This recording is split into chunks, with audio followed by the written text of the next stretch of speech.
प्रधानमंत्री मोदी ने आजादी के अमृत महोत्सव से स्वर्णिम भारत की ओर कार्यक्रम की शुरुआत कर दी है। आइए आपको सीधा लिए चलते हैं कार्यक्रम में।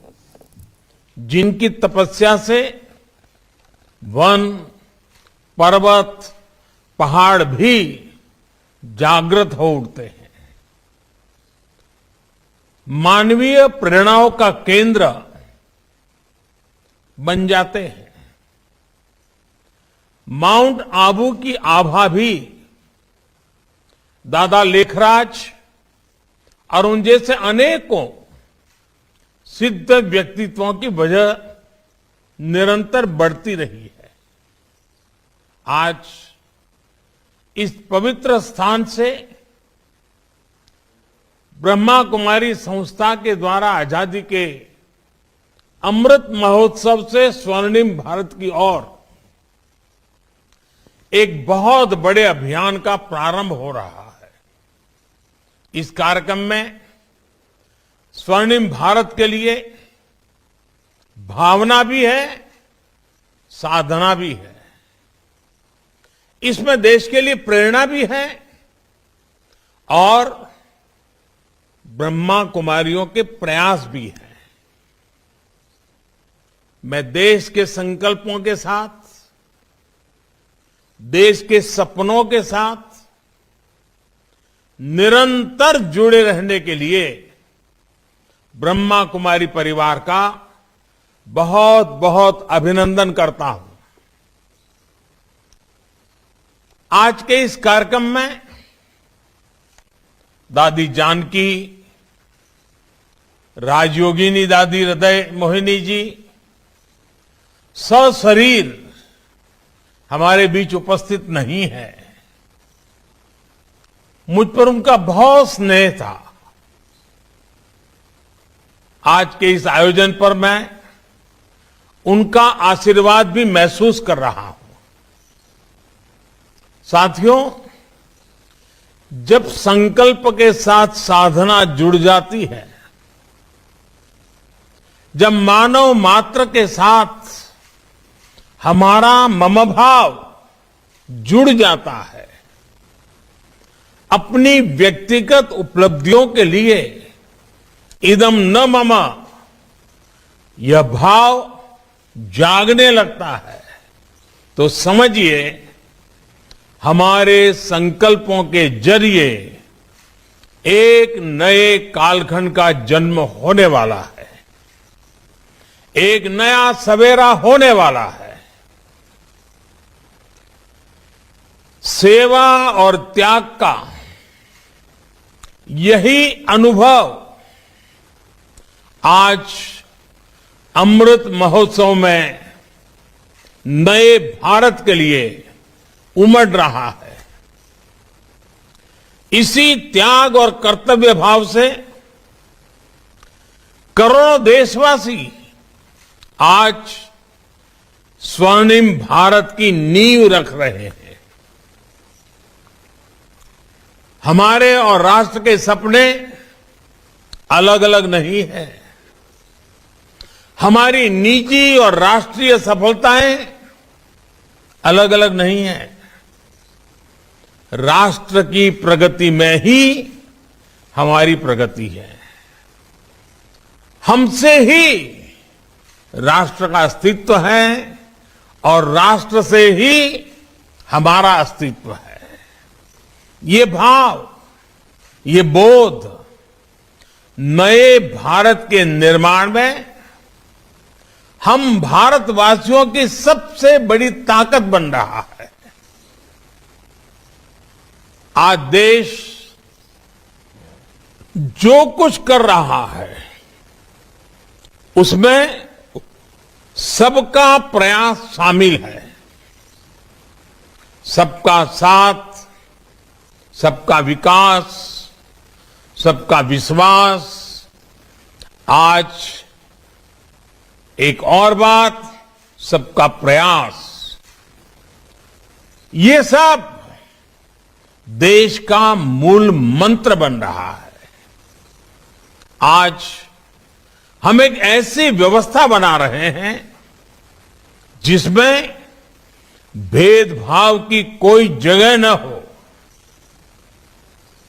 एक ऐसा समाज बना रहे हैं जो समानता और सामाजिक न्याय की बुनियाद पर मजबूती से खड़ा हो।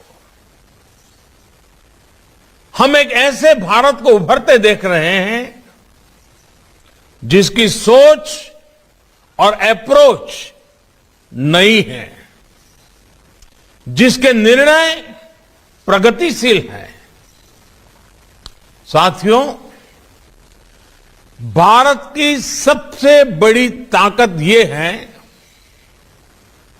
कि कैसा भी समय आए, कितना भी अंधेरा छाए, भारत अपने मूल स्वभाव को बनाए रखता है।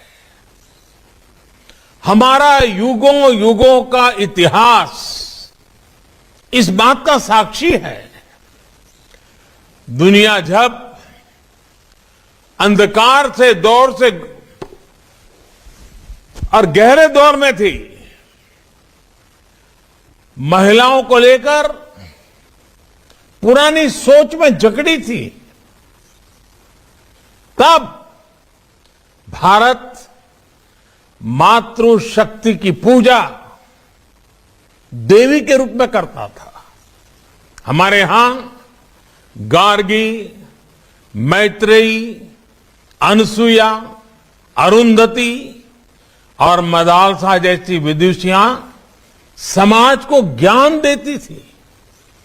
कठिनाइयों से भरे मध्यकाल में भी इस देश में पन्ना घाय और मीराबाई जैसी महान नारियां हुई।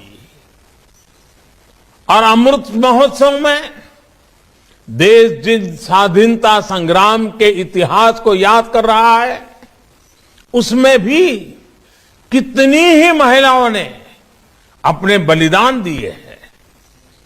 कित्तूर की रानी चेन्नम्मा, मतंगिनी हाजरा, रानी लक्ष्मीबाई, वीरांगना जलकारी बाई, वहां से लेकर सामाजिक क्षेत्र में अहल्याबाई होलकर, सावित्रीबाई फुले,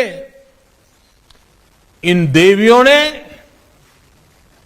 भारत की पहचान बनाए रखी। आज देश लाखों स्वाधीनता सेनानियों के साथ आजादी की लड़ाई में नारी शक्ति के इस योगदान को याद कर रहा है और उनके सपनों को पूरा करने का प्रयास कर रहा है। और इसलिए आज सैनिक स्कूलों में पढ़ने वाले का बेटियों का सपना पूरा हो रहा है। अब देश की कोई भी बेटी राष्ट्र रक्षा के लिए सेना में जाकर महत्वपूर्ण जिम्मेदारियां उठा सकती है।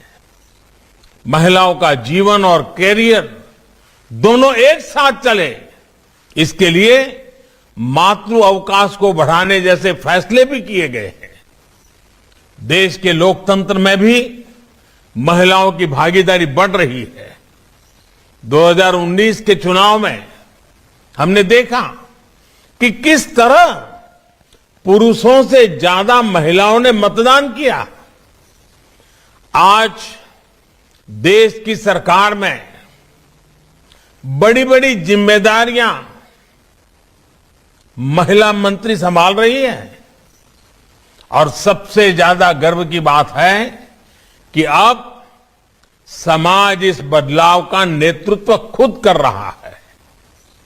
हाल के आंकड़ों से पता चला है कि बेटी बचाओ बेटी पढ़ाओ अभियान, इसकी सफलता से वर्षों बाद देश में स्त्री पुरुष का अनुपात भी बेहतर हुआ है। ये बदलाव इस बात का स्पष्ट संकेत है कि नया भारत कैसा होगा, कितना सामर्थ्यशाली होगा। इंडिया टीवी हर वक्त हर जगह डाउनलोड करने के लिए सर्च करें India TV news Google play store या ऐप स्टोर पर।